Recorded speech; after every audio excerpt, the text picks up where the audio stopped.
Canada's never been a giant in the world of fine arts, but back in the early 20th century, a group of painters emerged as Canada's preeminent artists, eventually gaining worldwide recognition as pioneers in landscape art. The Group of Seven, as they came to be known, found their inspiration in provincial and national parks across the country, starting right here in Ontario. I must admit, I never quite understood the fascination with their work. It just seemed like paintings full of otherworldly scenery with misshapen trees and weirdly pink rocks. But early in the pandemic, we did a road trip up to Killarney Provincial Park on the shores of Georgian Bay on Lake Huron. And suddenly the paintings just seemed to make sense, and we absolutely fell in love with this place, to the point where we've gone back twice in the years since. This video is about our trips to Killarney, where we got to explore the park by sky, land, and lake. Join us as we share our fascination with this remarkable part of the country.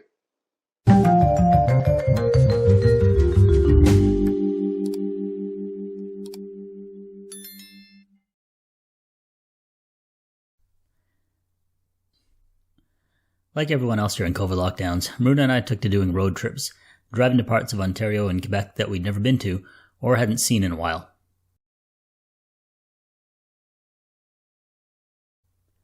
One of the places we came across and absolutely fell in love with is Killarney, Ontario.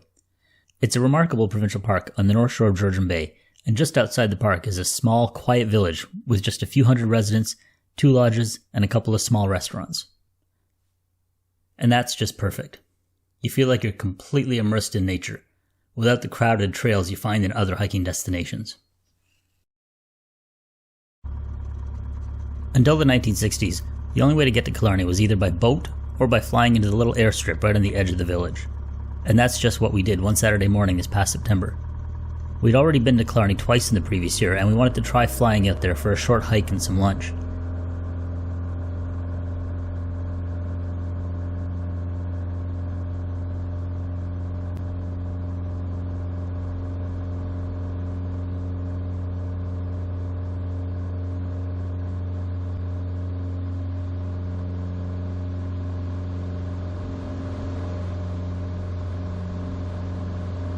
We knew the scenery would be amazing once we got there, but what we didn't expect was just how gorgeous the views are on the flight up to Killarney from Toronto.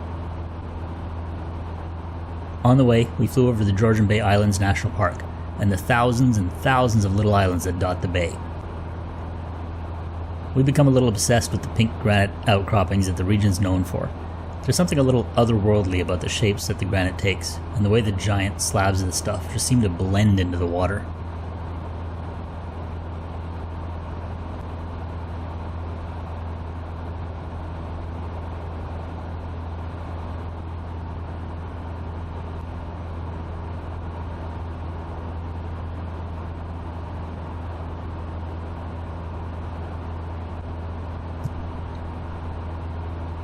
The approach into Killarney is really pretty, with a little bit green hills and the water around. The village is so small that you can barely see it during landing. Killarney traffic, Golf Charlie Foxtrot Whiskey, about 2 miles east of the field, about to cross over from southeast to northwest at 2,100, and we'll turn back around and join mid-left downwind for runway 24.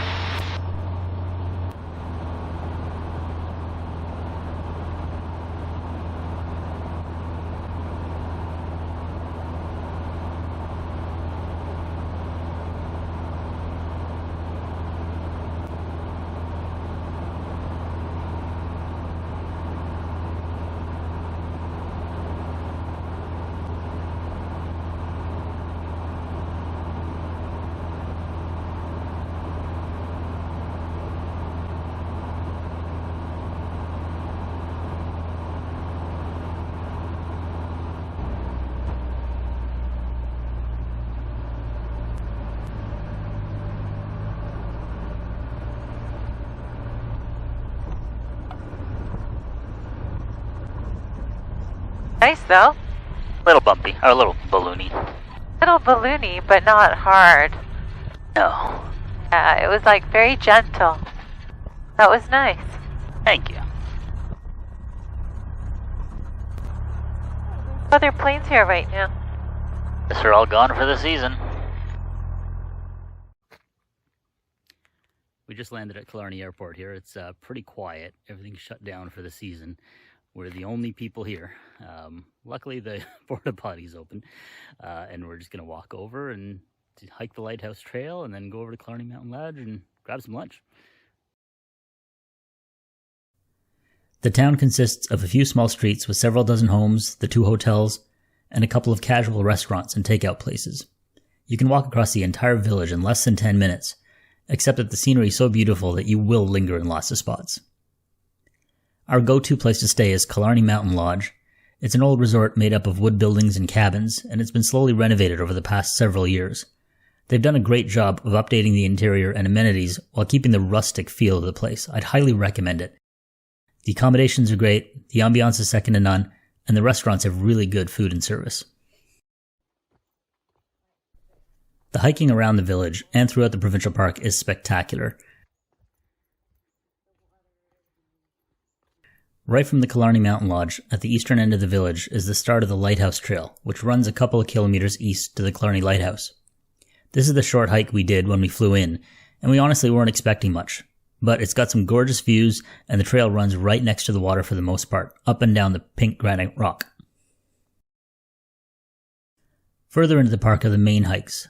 The longest is La Cloche Silhouette Trail, which runs 73 kilometers end to end, and it takes a few days to do the whole thing. We haven't done that one yet, but on our first trip, we did Chicanishing, Granite Ridge, the Crack, Cranberry Bog, and the A.Y. Jackson Trail. Unfortunately, on our first hiking trip up here, I wasn't making videos yet, so I don't have a lot of footage of these trails, but we did take a lot of photos. The Crack is really 2 hikes in one. It starts as a fairly typical forest hike.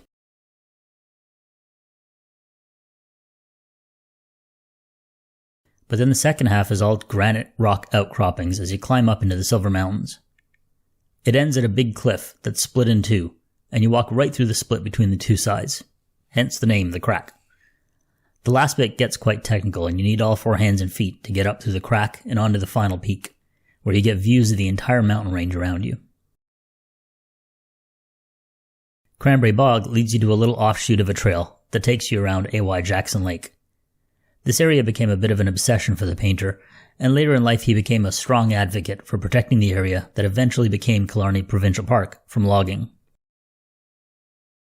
This lake was named in his honor as a thank you for everything he'd done.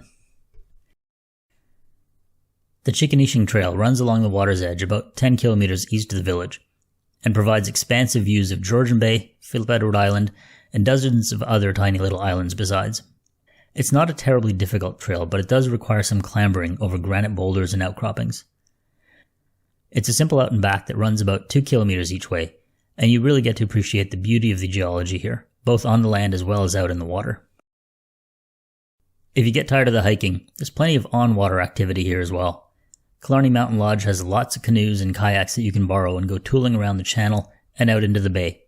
If you feel like paddling further afield, Killarney Outfitters, just outside the village, rents canoes and kayaks and will deliver them to any of several launch sites around the park. Starting our canoe trip down Chicanishing Creek and out into Georgian Bay along the south shore of Phillip Edward Island. We'll see what it's like. The winds are supposed to be okay, but they're saying waves might be a meter out in the bay. So we'll see how far we get, but so far this is gorgeous. We rented a tandem kayak for the day, launched from Chicanishing Creek, and headed east across Phillip Edward Island. Seeing the Chicanishing Trail from both land and water was an awesome experience. Being on the water really makes you appreciate the way the granite rock often just gently slopes down, and there are many places where it's barely below the surface of the water as you're paddling along. Sometimes it's a bit too close to the surface. We managed to beach ourselves a couple of times. We pulled our kayak up onto Phillip Edward Island to take a break and eat some lunch, and then got back in to explore the hundreds of little islets that dot the bay. The wind was picking up a bit though, and we decided to turn back early so we could make the 4-kilometer paddle back to Chicanishing before the waves picked up. No luck though, we had half-meter waves and a solid headwind the entire way back. Neither one of us is a particularly experienced paddler, and we were crossing our fingers that we didn't tip over. Thankfully, we managed to make it back in one piece and mostly dry. So that's Killarney. In the space of a year, we've seen most of what there is to see here, but we would still go back any chance we get. The feeling of peace and warmth in the village is wonderful, and the hiking just can't be beat anywhere in Ontario. We're debating whether we want to check it out in the winter, but we'll definitely be back here when the weather warms up again in the spring. I hope you enjoyed the video. If you did, please hit that like button and subscribe to my channel, and feel free to ping me if you have any questions about visiting Killarney. I'll see you next time, and in the meantime, fly safe.